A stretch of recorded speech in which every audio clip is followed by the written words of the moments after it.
A systematic investment plan or SIP is one of the most simple and convenient ways to create wealth in the long run. Yet, some investors fail to maximize their SIP returns as they make some basic investment mistakes. Today, we will help you spot those common mistakes and tell you how can you avoid them and get the most out of your investments. For this, we have on board Santosh Navlani, CEO, ET Money. Santosh, good evening and welcome to the show. Before we slip into the discussion, I want to understand a lot of people are actually scared of continuing their SIPs looking at the higher market levels. What do you have to tell them?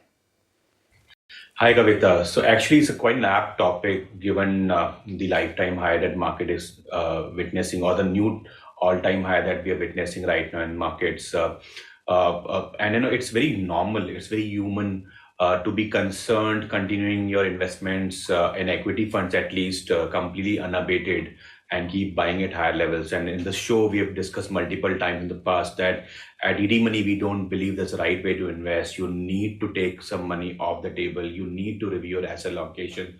So if you are somebody who's following those principles, you would not be worried and you would have an investment strategy in place. But if you're somebody who's actually not really aware about what the long-term investment plan is, you're not really in control of the asset allocation that you intend to be with, then you may be fearful of investing at these levels, and that's very natural.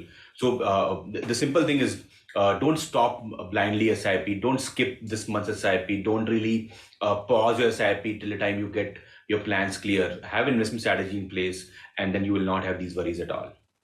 That's the most important thing. Having your investment strategy in place, having your investment goals lined up, and then going in a planned way is the basic requirement for a financial portfolio, or to go ahead with your plan in your portfolio. But then talking about SIPs, when you say people forget their SIPs or they skip their SIPs, what do we mean by that? Because isn't SIP a way to participate in equity market in a disciplined manner, and skipping it will actually dilute the most relevant reason for why it is set up? Yeah, so Kavita, it's very apt for us to believe that SIP is supposed to be like a simple and convenient way just to continue with it without bothering too much about it. But that's something which a mutual fund company would want you to believe, right? It's in their interest to continue gathering flows. It's in their interest to actually keep having the fund size becoming larger and larger, and they would not even ask you to alter your SIP. Typically, at least will not easily allow you to go it down. But it's your money which you're putting on the table, and when you're putting that money, we all know what happened in last 1 year. If that is anything to go by, the commentary in at least second half of 2021 was quite negative. People were quite fearful about what central banks are going to do next year when inflation is going to be at all-time high or lifetime high or 40-year high, whatever you want to believe in right now. And everybody will take some action and it will be bad for markets. And while that happened, we also got double whammy in terms of Russia-Ukraine war, which is not yet stopped. And then the escalation on the oil prices and things like it continued. So the fact is, when markets are all-time high, they require just a small excuse to correct.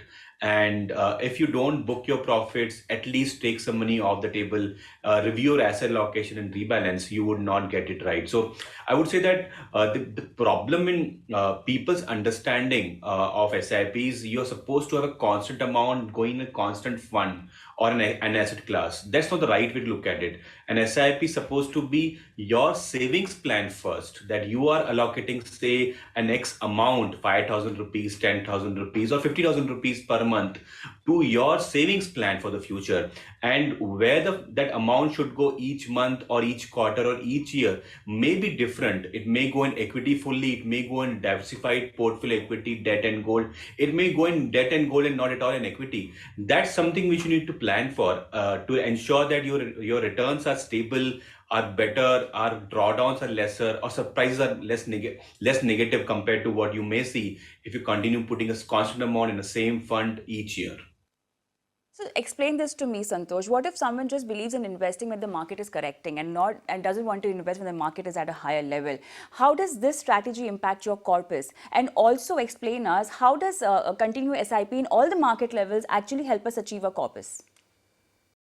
Kavita, if it was in our hands, or any human being would actually want to have an SIP run for a few years and have a bear market that point of time, and once stop investing in markets, give a bullish move, and you make a lot of money in that. But that can be more about visualization that you may want and imagination that you may want. But the fact of life is markets which actually go in both directions. They'll keep going up, they might keep going down, and you would not know what the market's mood is going to be next day or next quarter in that matter. So the right way to do it is have an investment plan where you actually are not really bothered about valuations all the time that you're investing. You are bothered about valuations only when they're excessively higher.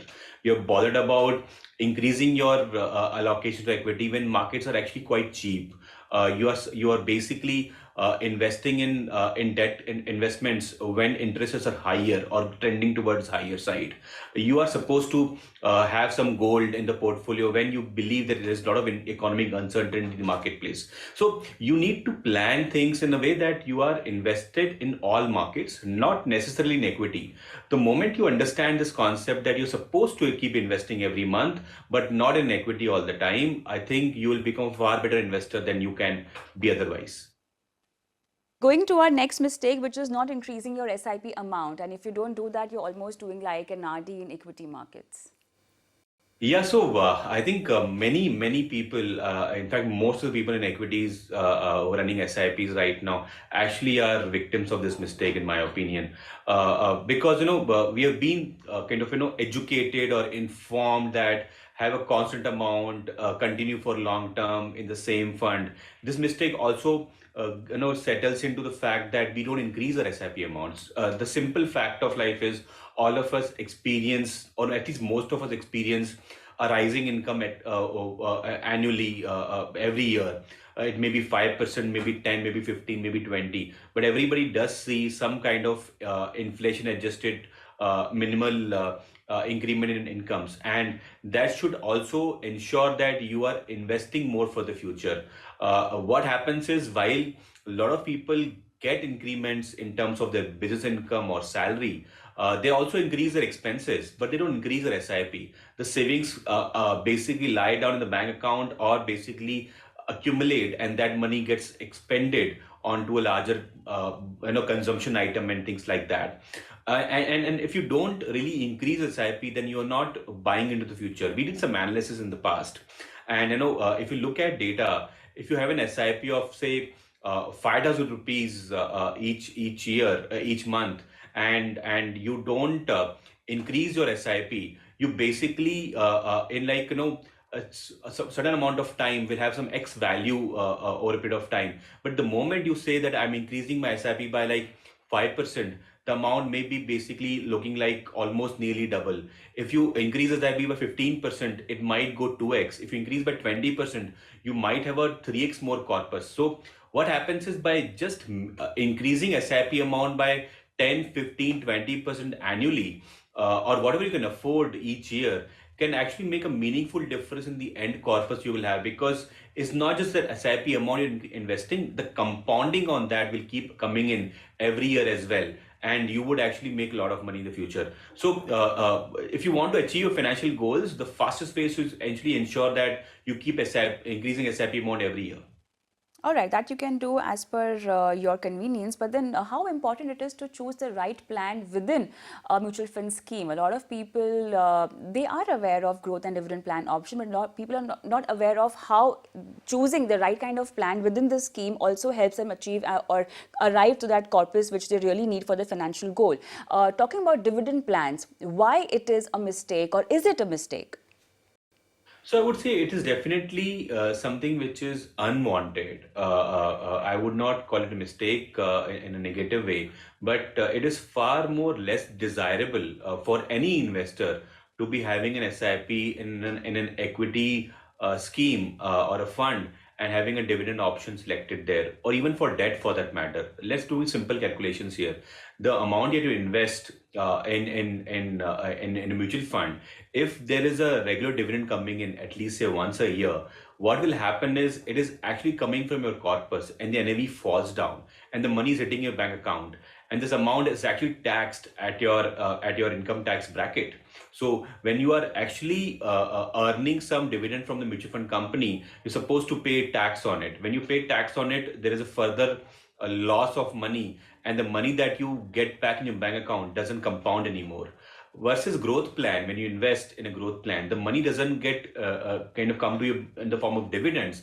It keeps growing every year, and that reinvested money in that sense becomes a larger corpus. And when you sell that, you're only subject to long-term capital gains tax of 10%. Now imagine you are actually getting some kind of cash out every year and paying your by paying a tax as per income tax bracket versus actually letting the money go and compound for a long period of time and only pay 10%. You are far, far better off by actually investing in a growth plan. That's for only equities. When you look at debt, it becomes far more tax disadvantaged compared to growth plans there. Because what happens there is in debt, you actually pay short-term capital gain tax for almost 3 years. So all your money continues to be taxed at 30% straight away if you're a higher income tax bracket.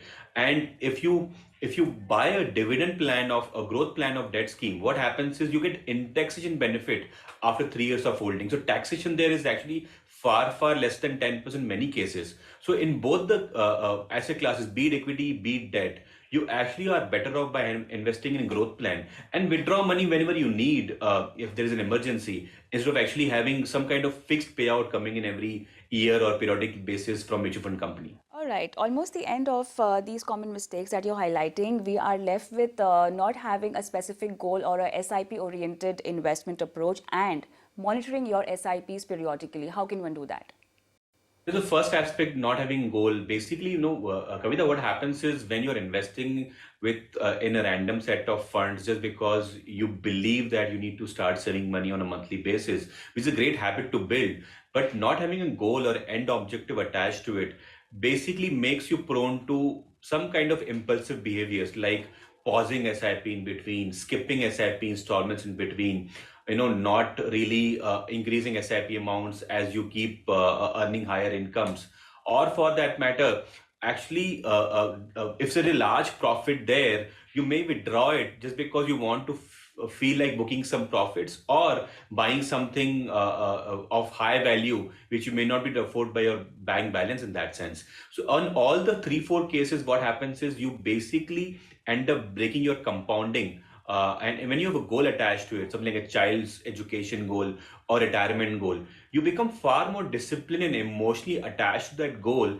And the corpus value, the return value doesn't make a difference. What makes sense is, am I on the right track to accumulate 2 crore for my retirement corpus? Am I on the right track to accumulate 1 crore for my children's education? And that goal orientation will actually make it far more disciplined, far more, patient investor than it will make you otherwise. So I think goal attachment creates a lot of emotional correction in our behavior as an investor more than anything else.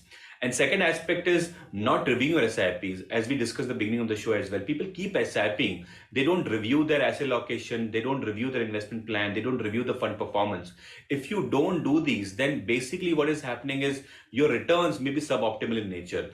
If you continue monitoring along with your investment plan, then your returns tend to be far better compared to you would do otherwise. So these two things are actually more important on an emotional level than actually giving you any kind of tangible benefit in the short run. Mutual fund investments are subject to market risks. Read all scheme-related documents carefully.